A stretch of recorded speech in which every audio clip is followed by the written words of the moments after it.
चलिए ब्रेक के बाद एक बार फिर से आप सभी का बहुत बहुत स्वागत है। वक्त तो चला है 50 बड़ी खबरों का। ये फटाफट अंदाज में 50 बड़ी खबरों पर नजर डालते हैं।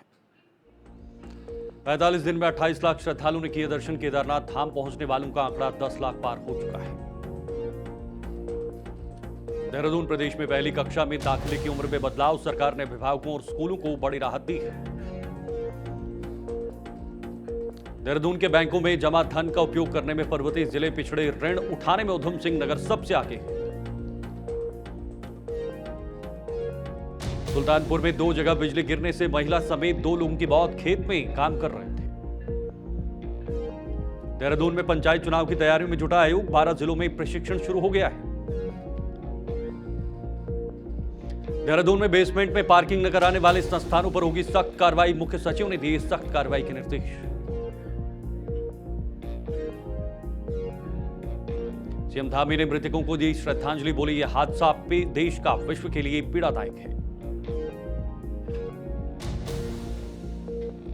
हरिद्वार में बारिश बनी आफत। चीला जंगल में 1.5 घंटे 14 जिप्सियों में फंसे रहे 70 पर्यटक। देहरादून में बारिश का अलर्ट। तापमान में गिरावट से मौसम हुआ सुहावना। उमस बरकरार है।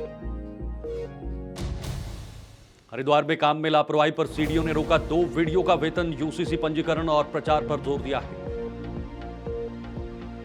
रुड़की के निधि हत्याकांड में हैदर को फांसी। दोस्त को आजीवन कारावास। शादी के इनकार पर खेला था खूनी खेल।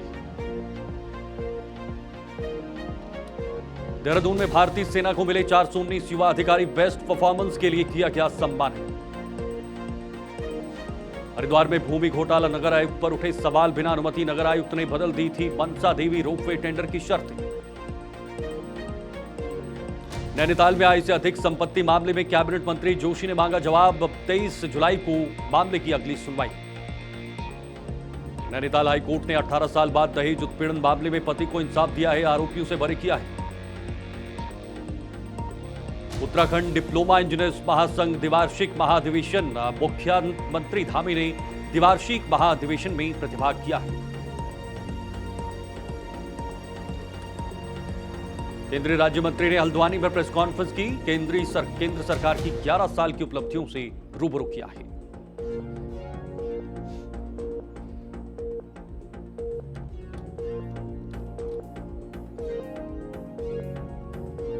देहरादून में चौथी की ओर नेशनल कराटे चैंपियनशिप जारी। खेल मंत्री ने पदक विजेताओं को सम्मानित किया है। हल्द्वानी में डॉक्टर इंदिरा हृदय की चौथी पुण्यतिथि पर श्रद्धांजलि कार्यक्रम। राजनीतिक दलों के नेताओं ने दिवंगत नेता को श्रद्धांजलि दी है। झमाझम बारिश ने दूर की धर्मनगरी की भीषण गर्मी। जलभराव से जूझे शहरवासी। अल्मोड़ा में विकसित कृषि संकल्प अभियान। वैज्ञानिकों की 60 टीमों ने गांव का दौरा किया। 424 गांवों में 6845 किसानों से की मुलाकात। चमोली में निर्वाचन आयोग द्वारा प्रशिक्षण कार्यक्रम। बीएलओ व बीएलओ सुपरवाइजरों को प्रशिक्षण दिया है। रुड़की के कृष्णानगर क्षेत्र की निधि को मिला न्याय। एक हत्यारे को फांसी, दूसरे को मिली उम्र कैद की सजा। एक तरफा प्यार में गला रेत कर की थी निधि की हत्या। देहरादून में यातायात के सुचारू संचालन हेतु धून पुलिस की कार्य योजना पर्यटकों एवं आम जनमानस की सुरक्षा में कदम उठाए। उत्तरकाशी में अवैध रेत खनन के नाम पर गंगा का चीरहरण। पर्यावरण वैज्ञानिक अवैध खनन पर चिंता जताई। हल्द्वानी में व्यापारी ने की आत्महत्या। पुलिस ने घटना की शुरू की तहकीकात। रामनगर में मिला सड़ा गला अज्ञात शव मिलने से इलाके में हड़कंप मचा। रामनगर में युवती की संदिग्ध परिस्थितियों में हुई मौत। उपचार के दौरान युवती ने तोड़ा दम। पुलिस ने मामला दर्ज कर जांच शुरू की है। देहरादून में विचार गोष्ठी का आयोजन किया गया। आरएनआई पोर्टल समस्याओं के समाधान पर चर्चा की। रामनगर में बारिश से उफान पर आया धनगढ़ी नाला के उफान से यातायात प्रभावित हुआ है। लखनऊ में बिजली कटौती से हाहाकार। गांव में रोस्टर से कम मिल रही बिजली। 31,000 मेगावाट पहुंची मांग। लखनऊ में बैंकॉक से 15 करोड़ की ड्रग्स लेकर आए 2 यात्री अमौसी एयरपोर्ट पर गिरफ्तार हुए हैं। संभल में बीजेपी नेता के बेटे की फैक्ट्री पर प्रशासन का छापा। 3 गाड़ियों में पहुंची अधिकारियों की टीम। फैक्ट्री के बाहर तैनात रहा पुलिस बल। मीडिया कर्मियों से बचती रही अधिकारी की टीम। संभल अनाज मंडी में अतिक्रमण पर चला बुलडोजर, व्यापारियों के विरोध के बावजूद कार्रवाई, पुलिस के साथ पीएसयू और आरआरएफ रही तैनात। संत कबीर नगर में पूर्व बीजेपी विधायक के अवैध कब्जे पर चला बुलडोजर, सरकारी जमीन पर बनी दीवार, टीन शेड और शौचालय ध्वस्त, तहसील प्रशासन और पुलिस की संयुक्त कार्रवाई।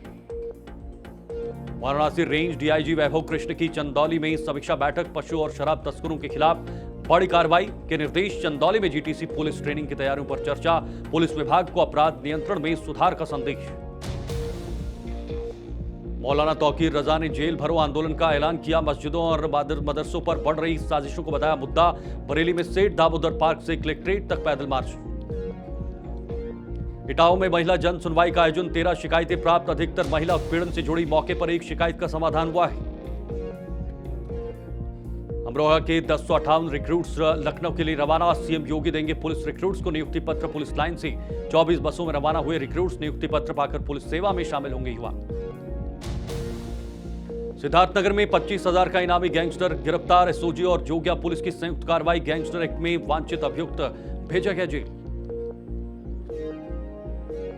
बलिया में पुलिस का ऑपरेशन लंगड़ा जारी, 25,000 का इनामी लुटेरा दीपक पासवान गिरफ्तार, मुठभेड़ में दीपक के पैर में गोली लगी, साथ ही सतीश सैनी अंधेरे में फरार, तलाश जारी। हमीरपुर में यमुना पुल मरम्मत के लिए शनिवार रविवार को रहेगा बंद, पुल की मरम्मत 14 जून से 21 जुलाई तक जारी रहेगी, सभी वाहनों के लिए यमुना पुल पर आवाजाही पर रोक लगा दी गई। मैनपुरी में दबंगों की दबंगई का वीडियो वायरल, सड़क पर फिल्मी स्टाइल में युवक पर हमला, जमीनी विवाद में गुंडों ने बाइक सवार को घेरा, पीड़िता ने पुलिस अधीक्षक को शिकायत दी। इटावा में अंबेडकर पार्क की भूमि पर बुलडोजर से अवैध कब्जा हटाए, श्रावस्ती मॉडल योजना के तहत 2.5 बीघा भूमि हुई कब्जा मुक्त, राजस्व विभाग ने अतिक्रमण हटाने के आदेश दिए। कानपुर में मृत बेटे को न्याय दिलाने दर दर भटक रहा गरीब पिता, भूमाफिया की प्रताड़ना से तंग आकर बेटे ने आत्महत्या की है, 1 माह बाद भी नहीं दर्ज हुआ मामला, परिजन नाराज। कानपुर में चरस तस्करी का भंडाफोड़, पुलिस ने पकड़े 2 तस्कर, एक हिरासत में 6 किलो चरस बरामद, कीमत 6 लाख रुपए। नेपाल से चरस लाकर युवाओं को बना रहे थे शिकार। यूपी रोडवेज के रंग में रंगी डग्गा मार बसें पकड़ी गई, एआरटीओ ने 2 फर्जी बसों को कराया सीज, दिल्ली गुड़गांव तक अवैध संचालन कर रहे थे संचालक, नकली रोडवेज बसों पर होगी कड़ी कार्रवाई। कंपिल में पुलिस बदमाशों की मुठभेड़, 5 बदमाश लूट की योजना बना रहे थे, 1 बदमाश घायल, 4 फरार, एसओजी और थाना पुलिस ने संयुक्त कार्रवाई की। कानपुर स्टेशन पर जीआरपी आरपीएफ का संयुक्त अभियान, चेन पुलिंग और पथराव पर लगेगी लगाम, महिला और दिव्यांग कोचों में विशेष चेकिंग, स्टेशन की सुरक्षा को लेकर बढ़ाई सतर्कता। अहमदाबाद विमान हादसे पर देश भर में शोक, मुजफ्फरनगर में मोमबत्ती जलाकर दी श्रद्धांजलि, पीएम मोदी और अमित शाह ने मौके पर जायजा लिया, समाज सेवियों और जनप्रतिनिधियों ने शोक जताया है। 50 बड़ी खबरों में इतना ही, दीजिए इजाजत, नमस्कार।